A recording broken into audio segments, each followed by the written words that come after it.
So guys বন্ধুরা, প্রিয়জনের ছবি দিয়ে ১ মিনিটে কীভাবে আপনি এইরকম স্ট্যাটাস ভিডিও তৈরি করবেন। জাস্ট 1 মিনিটে আমি আপনাদের আজকে দেখিয়ে দেবো যে কীভাবে আপনি আপনার প্রিয়জনের ছবি দিয়ে কিংবা নিজের ছবি দিয়ে এইরকম স্ট্যাটাস ভিডিও ক্রিয়েট করবেন। জাস্ট আমার ভিডিওটা কন্টিনিউ করতে থাকুন। আমি আজকে দেখাবো আপনারা ১ মিনিটে পারবেন প্রিয় মানুষটির এই একটা ছবি দিয়ে ১ মিনিটে এই টিউটোরিয়ালটা। আমি আপনাদের দেখাচ্ছি কীভাবে করতে হবে। আপনারা ফার্স্ট অফ অল প্রথমে যাবেন এইরকম প্লে স্টোরে ঢুকে আপনারা একটা নাম সার্চ করবেন।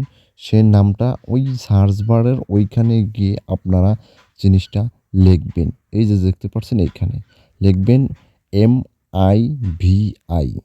এইখানে আবার আমি বলছি যে লিখবেন MIVI। সাথে অ্যাপসটা এসে যাবে। আর আপনারা কিন্তু সেই অ্যাপসটা দেখে নেবেন। এই যে এইরকম লোগো, এই লোগোটা দেখে নিন। এই অ্যাপসটা আমার যেহেতু ওপেন করা আছে সেহেতু আমার ডাউনলোড দেওয়া লাগবে না। আমি জাস্ট সরাসরি ওপেন করে ঢুকছি কীভাবে কাজ করতে। আর ফার্স্ট অফ অল আপনারা জাস্ট দেখতে থাকুন কীভাবে কাজটা করতে হয়। Let's go.